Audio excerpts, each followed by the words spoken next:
Here is the latest from K2 Radio News. Today, Wyoming Congresswoman Harriet Hageman voted against a rule to allow 4 supplemental funding bills to be brought to the floor of the House of Representatives for a vote. This rule vote is consequential because although it allows for separate votes on Ukraine, Israel, and Taiwan funding and a Russia-Iran sanctions bill, the rule would then force all bills to be combined in one package with no chance for Congress to vote on that final package. Representative Hageman expressed her disdain in a written statement, calling the legislation the rule ties together reckless in the amount of money being spent and lack of accountability. The package provides nearly $61 billion to Ukraine, including $300 million to secure the Ukrainian border, bringing the total amount the U.S. has committed to the Ukraine and Russia conflict to over $172 billion. Hageman's question is, why aren't we using the $300 million to secure the United States of America's borders? She also expressed concerns over the proposed $9 billion for humanitarian aid, which the Congresswoman believes a portion of will find its way into the hands of Hamas terrorists. A 45-year-old Wyoming man is facing a felony charge after allegedly threatening to kill Cheyenne police officers with a baseball bat. According to a booking sheet, a police officer was called to the intersection of East 5th Street and Van Lennon Avenue around 11:15 p.m. on Wednesday night for a report of a possible fight.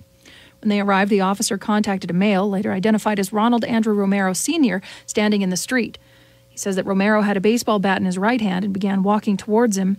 So the police officer drew his service pistol. He aimed it at Romero while giving verbal commands to drop the bat. The officer claims Romero refused to comply with verbal orders and stated he was going to kill him and other officers. Romero was taken to Cheyenne Regional Medical Center, where he was medically cleared and booked into the Laramie County Detention Center for interference with a peace officer. This is a felony punishable by up to 10 years in prison. During his initial appearance, bond was set at $25,000, cash only, and his preliminary hearing was scheduled for April 26th at 10:30 a.m. The Casper College Indigenous Student Alliance will host the second annual Casper College Traditional Powwow on Saturday, April 20th at the Casper College Soccer Practice Field. This event is free and open to all. It'll run from noon to 6 p.m. with the grand entry scheduled at noon. The powwow will feature dancers, singers, and drum groups. It'll include a tiny tot special, a sweetheart special, cakewalk, and hand games. All attending are asked to bring their own chairs. The soccer practice field is located at 780 College Drive. The Indigenous Student Alliance Club was started by Lysander Blackbird. He's now the club president, a Two-Spirit of Northern Arapaho and the Sioux descent. He's an enrolled member of the Northern Arapaho tribe on the Wind River Reservation.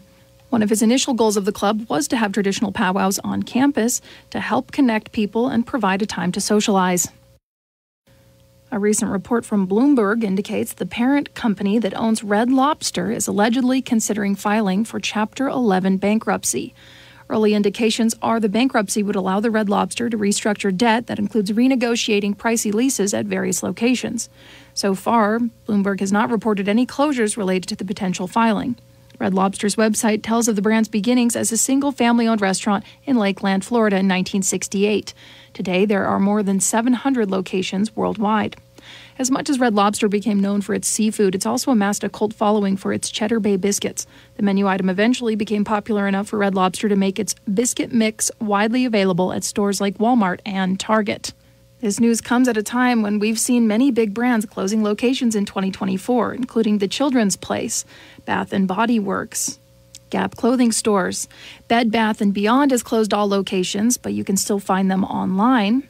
Even Walmart has been closing locations nationwide due to crime and low sales.